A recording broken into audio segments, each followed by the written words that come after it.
Vamos a empezar este análisis a fondo con una imagen mental. Imaginemos por un momento una liga de hule completamente nueva. De esas recién sacadas del empaque. Ajá, las que estiran perfecto. Exacto. La estiramos con los dedos y al soltarla, pues regresa a su tamaño original de un solo golpe.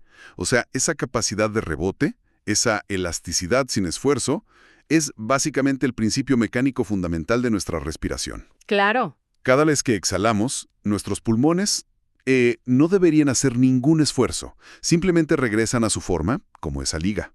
Pero la pregunta aquí para quienes nos escuchan es, ¿qué pasa si dejamos esa misma liga de hule, olvidada en el tablero del coche? O sea, bajo el sol implacable, expuesta al calor y al polvo durante años. Pues pierde por completo su naturaleza estructural. O sea, la goma se vuelve rígida, se tuesta, y digo, si intentas estirarla de nuevo, no solo no va a rebotar, sino que probablemente... Se va a agrietar en tus manos. Se rompe. Exactamente, se rompe. Y esa pérdida de elasticidad, ese endurecimiento invisible que ocurre año tras año, pues es el corazón mecánico de lo que vamos a desmenuzar hoy. Totalmente. Es un tema médico gigantesco que, curiosamente, suele pasar desapercibido hasta que el daño ya es demasiado evidente. Hoy le entramos de lleno a la enfermedad pulmonar obstructiva crónica, mejor conocida por sus siglas, ¿no? La EPOC. La famosa EPOC, sí. Y nuestra brújula para navegar este tema hoy es el documento más actualizado y definitivo que existe al respecto. Hablamos del recién publicado Reporte Gold 2026, que es la estrategia global para el diagnóstico, manejo y prevención de la EPOC. Y, a ver, lo verdaderamente fascinante de este reporte científico es que viene a demoler paradigmas. O sea, cambia de raíz la forma en que la medicina entiende la salud pulmonar. Sí la lleva a fronteras que ni imaginábamos. Híjole, sí, incluso hasta el momento en que estamos en el vientre materno. Así de profundo es. ¡Wow! Y pues la misión de esta inmersión profunda es desmitificar la EPOC. O sea, bajar toda esta ciencia de alto nivel para que todos podamos entender tres cosas fundamentales. ¿Qué es exactamente a nivel físico? ¿Por qué ocurre realmente? Y, lo más importante, ¿cómo se puede prevenir? Porque además hay un dato en los primeros capítulos de este reporte que resulta francamente escalofriante. Las proyecciones indican que para el año 2050 habrá cerca de 600 millones de personas viviendo con esta condición en todo el mundo. 600 millones, es una locura. Sí, 600 millones de personas a las que les va a costar trabajo algo tan básico como jalar aire. Es una cifra que, debería encender todas las alarmas de salud pública a nivel global. Definitivamente. Y el incremento más pronunciado no se dará en los países ricos, se va a dar en poblaciones de ingresos bajos y medios, afectando cada vez más a las mujeres. Ese es un punto súper importante que vamos a tocar más adelante. Pero para entender la magnitud de esta crisis y cómo frenarla, creo que es imperativo dejar de lado los mitos y comprender la anatomía del problema primero. O sea, ¿qué significa tener una obstrucción crónica? Pues vamos por partes. El documento define a la EPOC como una condición pulmonar crónica y común, pero subraya dos palabras clave. Es prevenible y tratable. Ok, prevenible y tratable. Esas son buenas noticias. Exacto. Ahora, los tres síntomas persistentes que fungen como el gran foco rojo son, primero, la disnea, que es esa sensación agobiante de falta de aire. Luego, una tos crónica que no cede. Y la producción constante de flema que médicamente conocemos como esputo. Que, o sea, hasta ahí suena como una simple bronquitis que no se cura, ¿no? Suena así, pero va mucho más allá. Claro, y quiero que entremos a la maquinaria celular. A ver, ¿qué está fallando físicamente dentro de la caja torácica? Pues el problema central es una obstrucción severa del flujo de aire, y el mecanismo ocurre en dos frentes paralelos. Primero, tenemos las vías respiratorias, que son los canales por donde viaja el aire. Los tubos, digamos. Ah, ¿los tubos? En la EPOC, el revestimiento de estos tubos está bajo un estado de inflamación perpetua. O sea, las paredes se engrosan, se hinchan y las glándulas como que enloquecen, produciendo cantidades industriales de mucosidad pegajosa que tapona el paso. A esto es a lo que se le conoce como bronquitis crónica. Ok, ese es el primer frente, las tuberías tapadas. ¿Y el segundo frente cuál es? El segundo ocurre mucho más al fondo, en los alvéolos. Estas son unas estructuras microscópicas que parecen racimos de uvas. Son los sacos donde ocurre la verdadera magia. El oxígeno entra a la sangre y el dióxido de carbono sale. Que son súper delicados, ¿no? Increíblemente frágiles. Las paredes de estos alvéolos son delgadísimas y con la exposición prolongada a toxinas, el sistema inmunológico entra en pánico y empieza a liberar enzimas destructivas. O sea, el propio cuerpo ataca. Exacto. Estas enzimas literalmente disuelven y destruyen las paredes de los alvéolos. Entonces, los diminutos racimos de uvas se fusionan y se convierten en sacos grandes, flácidos y sin forma. A esta destrucción estructural irreversible se le llama enfisema. A ver si entiendo la física de esto porque creo que es crucial para visualizar la enfermedad. Ya no podemos usar la idea de que los pulmones son solo tuberías tapadas, porque pues las tuberías son de metal o plástico, son rígidas, y el pulmón no lo es. No, para nada. Me imagino más bien algo como un colchón de aire para acampar. ¿De esos que tienen la válvula descompuesta? A ver, ajá. O sea, usas la bomba para inflarlo y el aire entra a presión, forzando su camino hacia adentro. Pero a la hora de querer guardar el colchón en la mañana, la válvula no funciona en reversa. El colchón no se desinfla por sí solo. Claro. Tienes que aventarte encima, literal, aplastarlo con todo el peso de tu cuerpo y el aire apenas sale silbando súper lento. Va por ahí la idea. Sí, va por ahí. De hecho, esa es una imagen mecánicamente perfecta. En un pulmón sano, la exhalación es un proceso pasivo. O sea, los alvéolos sanos tienen tanta elasticidad que, al relajarse el diafragma, se exprimen solos y expulsan el aire viciado. Como la liga de hule del principio. Exacto, como la liga. Pero en un pulmón con enfisema se ha destruido esa liga microscópica. El pulmón pierde su rebote. Entonces, al intentar exhalar, las vías respiratorias inflamadas y sin soporte colapsan sobre sí mismas, atrapando el aire adentro. O sea que el problema no es tanto meter el aire, sino que ya no hay espacio porque el aire viejo está estancado ahí adentro y no puede salir. Le diste al clavo. Médicamente, a este fenómeno se le denomina atrapamiento de aire o hiperinsuflación. El tórax se queda expandido. Y aquí está el núcleo de por qué esta condición es tan devastadora para la calidad de vida. Me imagino. Imagina la biomecánica. Tus pulmones están llenos a tope de aire que no puedes sacar y tienes que intentar meter aire fresco encima de eso. El diafragma, que es el músculo principal de la respiración, queda aplastado hacia abajo y pierde su ventaja mecánica. Qué desesperante. Muchísimo. Para lograr cada respiración, el paciente tiene que reclutar los músculos accesorios del cuello, de los hombros, del pecho. Es como estar haciendo un entrenamiento de pesas de alta intensidad las 24 horas del día solo para mantener el oxígeno fluyendo. Totalmente. Es un gasto calórico y de energía monumental. Por eso el reporte subraya que la EPOC no es solo un problema de los pulmones, causa una disfunción muscular periférica tremenda. O sea, afecta al resto del cuerpo. Sí, el cuerpo desvía tanta energía a la simple tarea de respirar que los músculos de las piernas y los brazos empiezan a atrofiarse. Genera fatiga extrema, depresión clínica, ansiedad severa, actividades tan cotidianas como amarrarse las agujetas, caminar al baño o simplemente platicar. Se vuelven imposibles sin sentir asfixia. Exactamente. Es una cascada de fallas físicas que empieza con una inflamación. Ahora, la pregunta obvia, la que supongo que todos nos hacemos. Si sabemos que la válvula del colchón de aire se rompió, ¿qué fue lo que la rompió? Ajá, el origen. Porque tradicionalmente, la narrativa popular dicta una regla muy simple. Fumas, te da EPOC. No fumas, estás a salvo. Pero al leer la sección sobre las causas en el reporte GOLD 2026, pues queda claro que esa narrativa está súper obsoleta. Completamente obsoleta. Y es aquí donde la ciencia da un giro interesantísimo con un concepto que llaman la genotómica, con G-E-T. ¿No? Sí, genotómica. Es sin duda el avance conceptual más importante en la neumología moderna.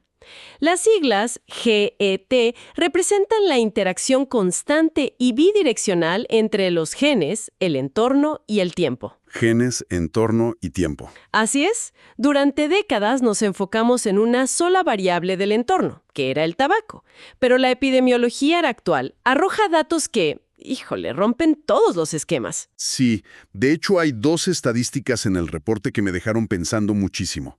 La primera es que menos del 50% de los fumadores empedernidos, o sea, los que fuman cajetillas diarias durante décadas, desarrollan EPOC. Así es, menos de la mitad. Y la segunda estadística, que es la otra cara de la moneda, revela que aproximadamente la mitad de todos los casos de EPOC a nivel mundial ocurren en personas que jamás han tocado un cigarro. El 50%. Es un número altísimo. ¿Sí? Digo, si el tabaco fuera el único culpable, las matemáticas simplemente no cuadran. Y es ahí justo donde entra la variable del tiempo en la ecuación de la genómica, específicamente el tiempo de desarrollo en etapas tempranas de la vida. Mira, para entender esto hay que ver el ciclo vital del pulmón humano. A ver, la función pulmonar no es estática. Alcanza su volumen máximo absoluto entre los 20 y los 25 años de edad y a partir de los 30 comienza un declive natural e inevitable por el simple hecho de envejecer. O sea, a los 25 años tenemos el tanque de gasolina más lleno que jamás tendremos y de ahí para adelante empieza a vaciarse poco a poco. Una excelente analogía, sí. Un individuo sano llega al 100% de su capacidad en la juventud y aunque la función declina con la edad, la reserva es tan grande que la persona morirá de vieja antes de sentir asfixia. Ok. Pero, ¿qué pasa si algo interfiere con el crecimiento del pulmón durante la infancia? El reporte destaca factores tempranos críticos, por ejemplo, nacer de forma prematura o padecer infecciones respiratorias severas como neumonías repetidas antes de los 3 años de edad. ¡Wow! ¿Tan temprano? Sí, o un factor aún más temprano, la exposición intrauterina. Si la madre está expuesta a toxinas ambientales o fuma durante el embarazo, los pulmones del feto no se desarrollan adecuadamente. Espera, vamos a detenernos aquí porque esto es enorme. Significa que, o sea, una persona puede llegar a sus 20 años, sentirse perfectamente sana, correr maratones incluso, pero biológicamente su tanque de reserva solo llegó, digamos, al 70% de su capacidad potencial. Correcto. Ese pulmón alcanzó su máximo, pero es un máximo disminuido. La ciencia moderna agrupa algunas de estas condiciones tempranas de riesgo bajo el término PACE, que significa una función pulmonar preservada con una espirometría alterada. Suena complejo. Para ponerlo en términos súper simples, es como reprobar la prueba de soplar aire en una máquina antes de que siquiera te sientas enfermo.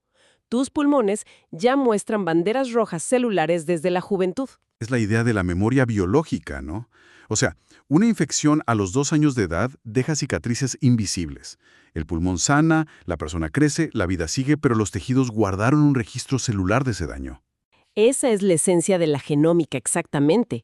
Si ese individuo, que ya parte con una desventaja estructural oculta, se expone en la adultez a una toxina ambiental, sus pulmones no tienen el margen de error para defenderse. El deterioro se acelera brutalmente. Claro, ¿no hay colchón? Exacto. La genética predispone, el desarrollo temprano marca el límite de la reserva y el entorno da el golpe final a lo largo del tiempo. Y esa última pieza, el entorno, es donde las cosas se ponen muy prácticas para todos. Porque si alguien ya viene con esta desventaja silenciosa desde la infancia, ¿qué es lo que finalmente detona la destrucción irreversible en su vida diaria? Pues mira, hay varios detonantes. Porque cuando pensamos en contaminación, siempre pensamos en el escape de los camiones, en las fábricas, pero el reporte Gold 2026 señala un culpable silencioso que está dentro de las casas de millones de personas. Sí, y este es un factor de riesgo gigantesco, especialmente en países de ingresos bajos y medios. De hecho, explica gran parte de ese 50% de casos en no fumadores. Hablamos de la quema de biomasa. Biomasa, ok. Que básicamente es el uso diario de leña, carbón, estiércol animal o residuos agrícolas para cocinar o calentar el hogar, y a menudo se hace en espacios muy mal ventilados. Los famosos fogones dentro de la casa. Esos meros. Pero a ver, ¿Por qué el humo de leña es tan destructivo?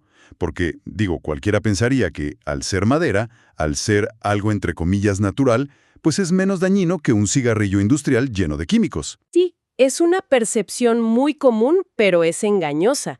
La física de la combustión de biomasa es letal a nivel celular. Al quemar leña en un fuego abierto, se liberan concentraciones masivas de material particulado fino, conocido como PM2.5. Partículas minúsculas. Microscópicas. Son decenas de veces más delgadas que un cabello humano. Y debido a este tamaño tan diminuto, tienen la capacidad de evadir todos los filtros naturales del cuerpo. O sea, pasan las defensas. Sí, pasan de largo por los vellos de la nariz, ignoran la mucosidad de la garganta y viajan hasta lo más profundo del sistema respiratorio, incrustándose directamente en los frágiles alvéolos. O sea, no se quedan en la superficie de la garganta, entran hasta la sala de máquinas del pulmón, por así decirlo. Y una vez ahí, el cuerpo humano no tiene forma de degradar partículas de humo de carbón o leña. Los macrófagos, que son las células de limpieza del sistema inmune, intentan comerse estas partículas. Hacen su trabajo, pues. Lo intentan, pero se intoxican, mueren y al morir liberan señales de emergencia. Esto desata una tormenta de inflamación constante. Y además, aquí hay un componente social ineludible. Este daño tiene un rostro de género. Claro, las mujeres. Sí, son mayoritariamente las mujeres y las niñas quienes pasan horas al día cocinando frente a estos fogones. Están respirando el equivalente en daño inflamatorio a varias cajetillas de cigarros al día, sin haber fumado nunca. Híjole, es una crisis de exposición ambiental tremenda, y supongo que a esto se suma la exposición ocupacional. El documento también arroja luz sobre las personas que respiran polvo de sílice en la construcción o vapores de químicos en fábricas, ¿no? Todo va sumando, exacto, todo va sumando a la destrucción de los alvéolos. Ahora, hay un tercer elemento ambiental en el reporte que me parece crítico abordar. Y aquí, si me permites, voy a ser un poco de abogado del diablo. A ver, adelante. En los últimos años, hemos visto una explosión en el uso de cigarrillos electrónicos y vaporizadores, los famosos vapes. Existe la creencia generalizada de que, pues al no haber combustión de hojas de tabaco ni papel quemándose, el usuario solo está inhalando vapor de agua saborizado. Sí, es lo que te venden. Y muchos incluso lo usan justificando que están cuidando sus pulmones frente a la EPOC o para dejar de fumar. ¿Qué revela realmente la ciencia del 2026? Pues mira, esa es quizá una de las confusiones médicas más peligrosas de la década actual. El reporte es categórico al destruir el mito de que los vaporizadores son seguros o que son mero vapor de agua inofensivo. La realidad química es muy, muy distinta.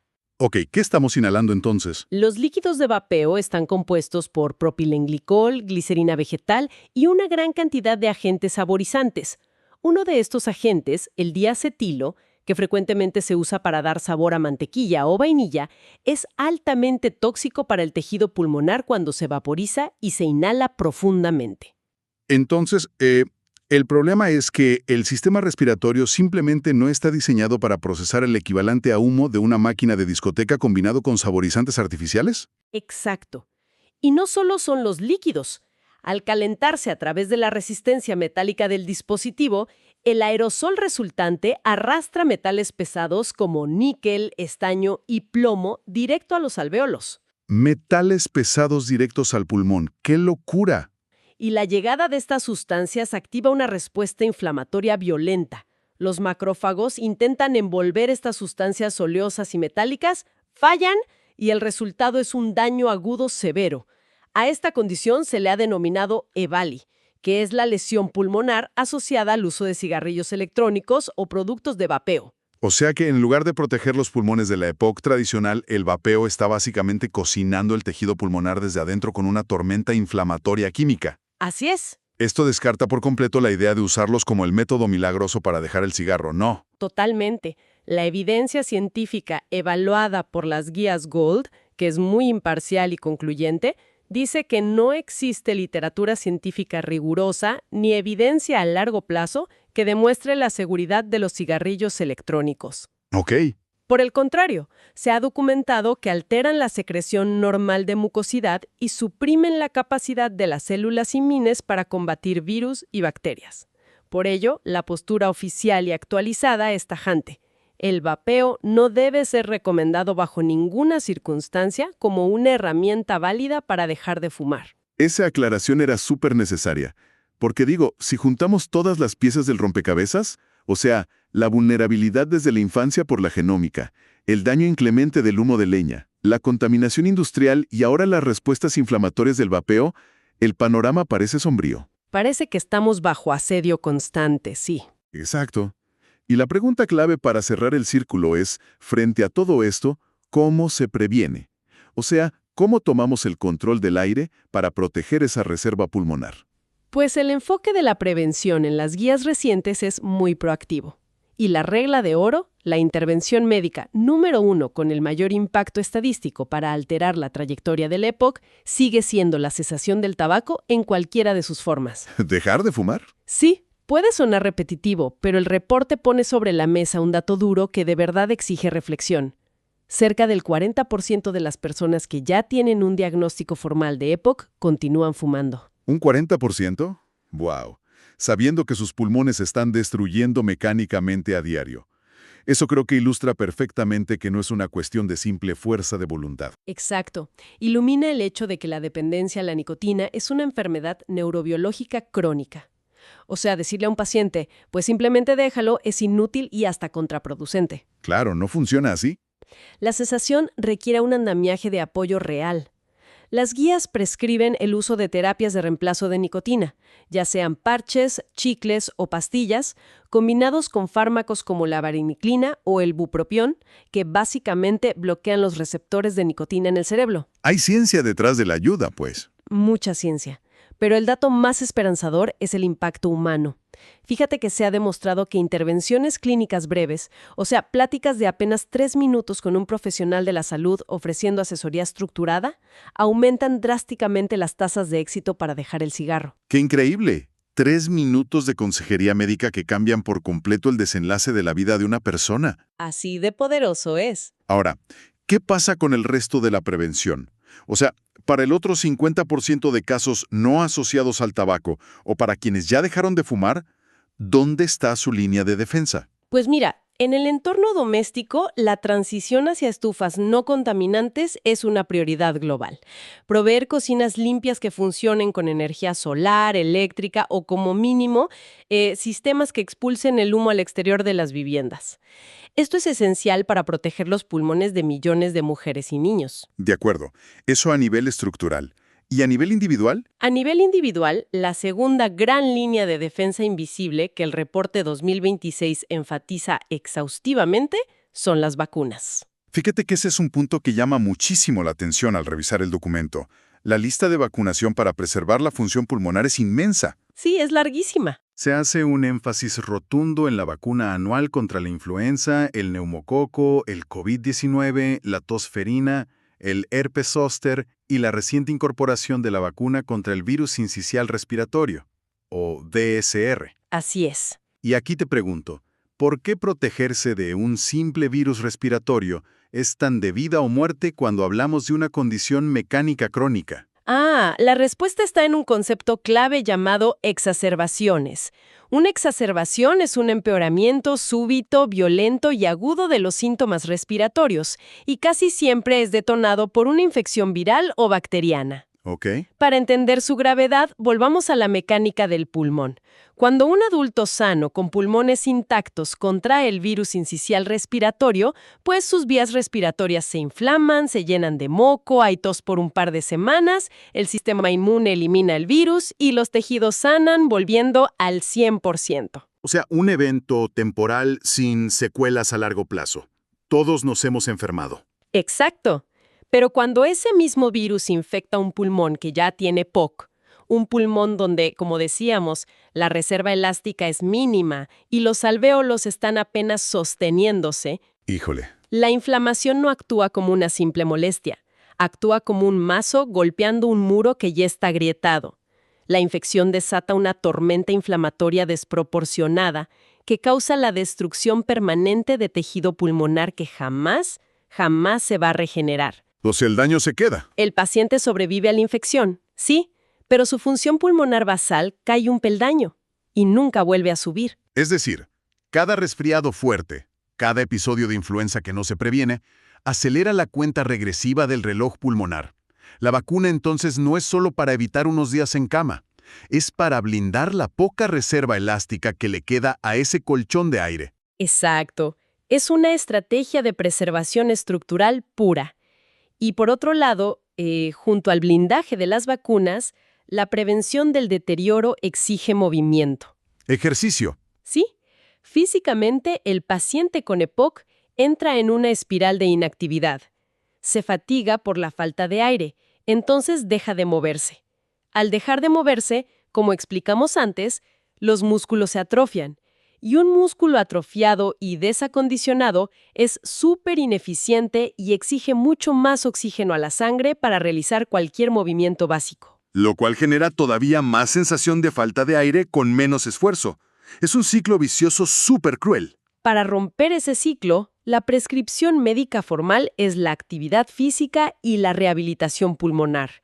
Mantener los músculos periféricos fuertes y eficientes reduce drásticamente la demanda de oxígeno sobre los pulmones dañados. Tiene toda la lógica. Y claro, a nivel macro, la prevención también debe apoyarse en políticas públicas implacables.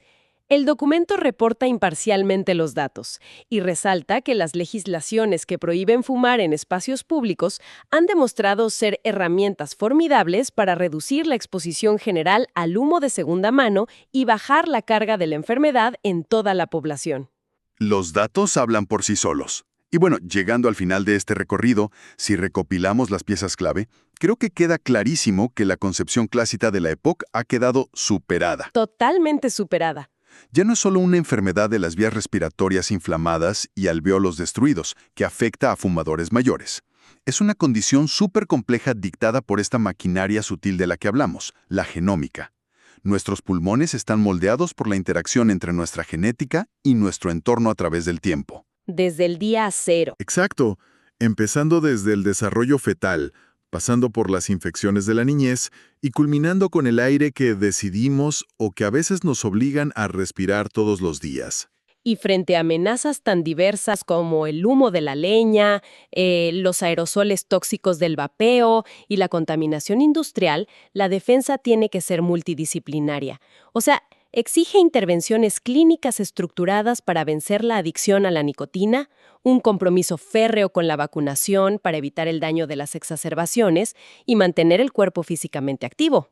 Para cerrar este análisis, creo que es vital plantear una perspectiva diferente que emerge de toda esta ciencia que nos compartiste hoy. A ver, Dima. Si sabemos con certeza que la salud respiratoria de un adulto a los 60 años pudo haber quedado sellada por la calidad del aire que respiró su madre en el embarazo o por una neumonía mal curada a los 2 años de edad, entonces el paradigma tiene que cambiar.